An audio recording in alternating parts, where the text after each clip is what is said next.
Hello, cats and kittens. Oreva Jose Yoroshku. Back in the Crisis Corner on Manga Monday.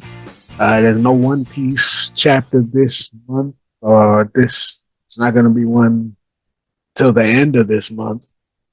So, in finding stuff to fill in the gaps in comic book related news, I'm going to go ahead and do a video that I wanted to do after 3 episodes were in.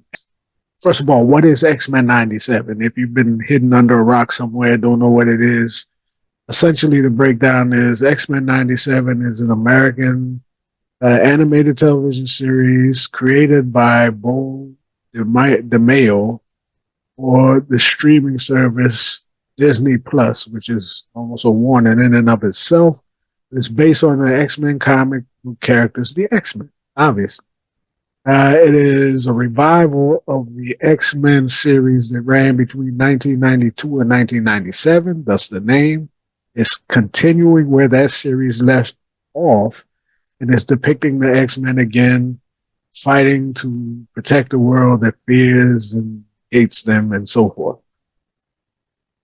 After the death of Charles Xavier, which is another issue, it presents a couple of questions in my mind, but we'll get to that. My impressions of the series, starting with the voice actors. There were some changes.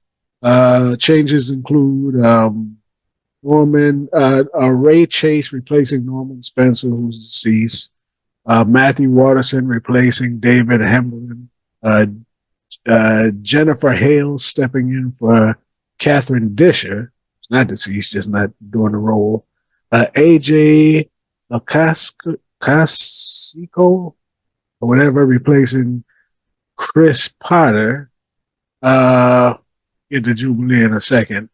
But we have returnees. Allison Seal Smith returns as Storm. George Buzzard returns as Beast.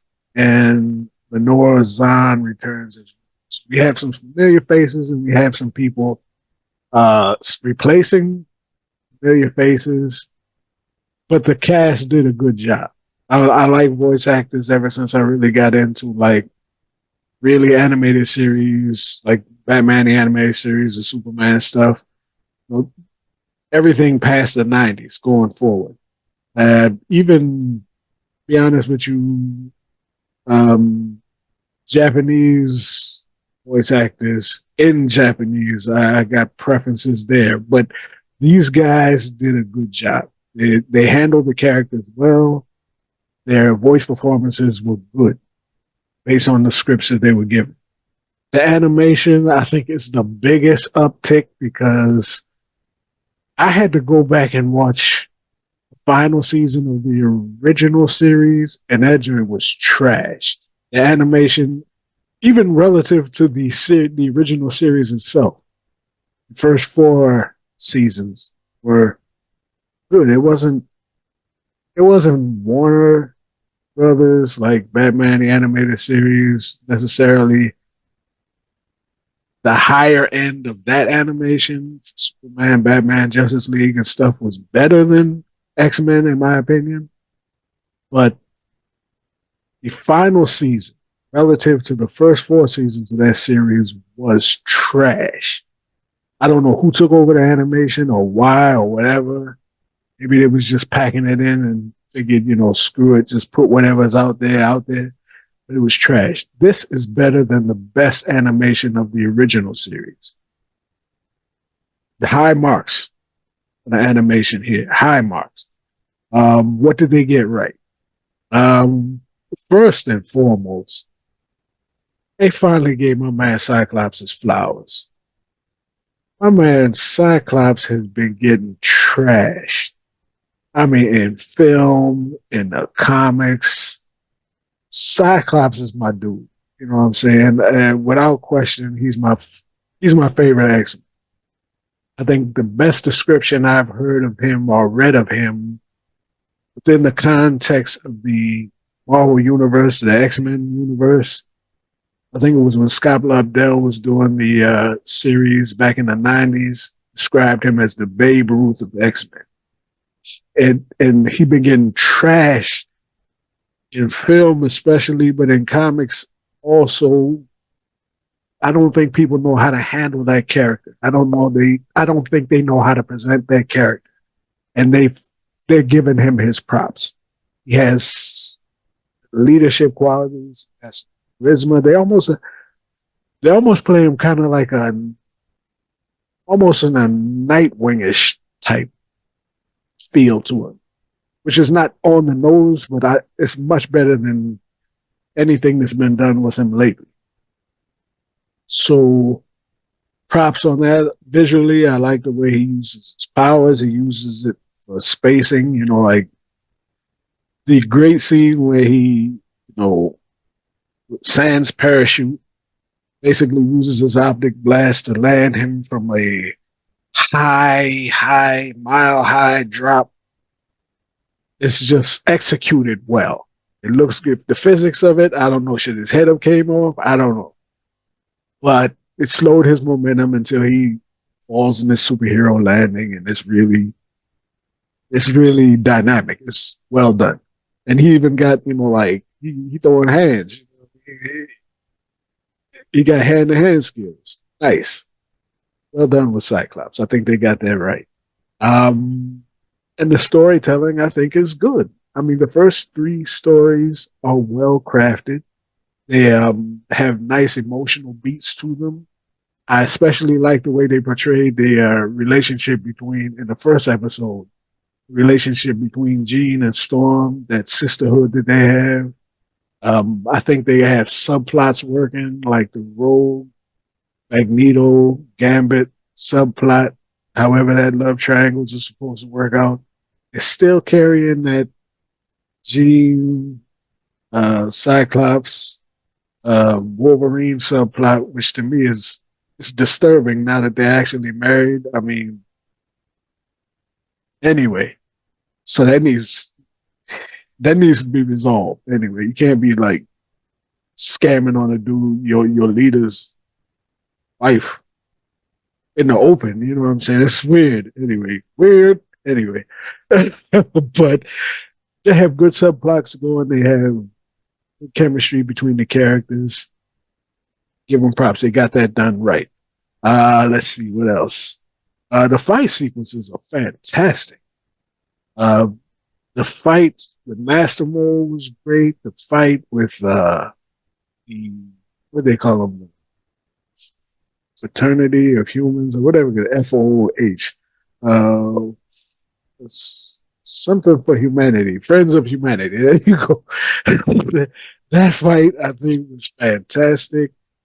They fight with the Goblin Queen. All the set pieces, the big fight set pieces were all done very well. Excellent. The animation was excellent. What didn't they get right? It's a short list. In the opening series, everyone's been harping on it. The fastball special, Wolverine should be dead. The way Gambit's, I see what they were trying to go for, but Gambit charging Wolverine's skeleton so that he can slice through the Sentinel's head. And his powers don't work that way. He charges, explodes. Wolverine should be dead. Anyway, but that's a minor gripe. Their minor gripe is that I wish they would expand the roster since they're in a school, but they have no students. There's no curriculum. They even harp on the fact that you know we're we're a school and we should set an example for our guest, who is Roberto da Costa, Sunspot. He's like the only person that could possibly be seen as a student at this point if he joins. If this is the beginning of them expanding the roster, that'd be cool. But it's a minor gripe because in the first series they didn't have no students anyway. They had Jubilee. I guess you could count her as being a student, but she became an X-Men. There weren't no students in the school. So I'd like to see that, but if they're not going to do it, this is what it is. The ran through the Inferno storyline basically in one episode. They could have tried to they could have drawn it out and made a longer arc of it, but they didn't as a choice. I think that's excusable. Seeing how you only got 8 episodes, you got to make choices. Personally, I think Inferno is a huge deal. I mean, it's a pretty big, it's a significant story arc in X Men lore, and I would have liked to seen it expanded a bit. But for what they did, or for what they tried to do to get it done in one episode, they did a good job. So but uh, that's a minor gripe, I guess. That's a gripe. Period. What else? Um, I think going back to Jubilee. Okay, we saw one of the voice cast. Um, Allison Court did not return because Holly Cho took her place for the sake of Asian representation. Allison Court apparently is a white female. I'm assuming I've never seen her face before, whatever. But the word is out that they wanted to have an Asian play an Asian character. I guess I don't think that's cool because you're doing, no, this is supposed to be nostalgia, man. Nostalgia is getting. If you're going to go that route, if you want to say this is about nostalgia, then bring back the original characters if they're able to return in their roles as the original characters. Now she's being used somewhere else in the story. I can't remember where, but so I didn't dig that. I don't think that's cool. And by that logic, I mean Darth Vader. You know what I'm saying? What's going on? Voice actor for Darth Vader. Vader was a black man. And if you were to update Star Wars, would the Skywalker family now be black? Would you get a white voice actor to do Anakin or what? You know what I'm saying? That's trash to me. Whatever. That's it. Final thoughts. Only 3 episodes, and I'm extremely impressed. But we haven't got the original had nice long story arcs and nice long seasons. Disney Plus, I don't think they've done any animated shows more than 8 to 12 episodes, maybe. So we're probably not going to get. We know that we're going to get at least 2 more seasons, but the length of those seasons, I assume, are going to be short to stick with Disney Plus's, mo current mo. I would like to hold out hope that this series is going to continue to be outstanding, but this is Marvel Disney, so I assume that at some point they're going to drop the ball and this is going to turn into trash. And that's not me being pessimistic. That's just it's Marvel Disney. I mean, what you want me to say? I mean, their series, their television series, have been hit and miss at best, and a lot of misses. She-Hulk, stuff like that. Uh, to be fair, I think What If is solid. So that's an animated series. If you're going for comparisons, I guess maybe on the Star Wars side, Bad Batch is drawn out and it's padded like a champ, but it's I guess solid. I haven't watched the last couple of seasons. I don't know what's going on this season. When they make an effort, they can do okay, as is seen by these first 3 episodes. But I don't hold out any. They're going to continue to excel. I assume at some point they're just going to get stuck on stupid and drop the ball, and the whole thing's going to fall. Until then, I'm just going to enjoy the ride. I heartily recommend X-Men 97. It's really good. Oh man, the 3rd episode was fantastic. I mean, there were some questionable bits in there, but I'm not really going to harp on that. Cyclops saying that he didn't want to abandon his son, and then the next couple of seconds he abandoned his son. That was weird. Uh, little stuff, but hey, I'm not. I don't feel like picking on it because sometimes you got to give people their flowers.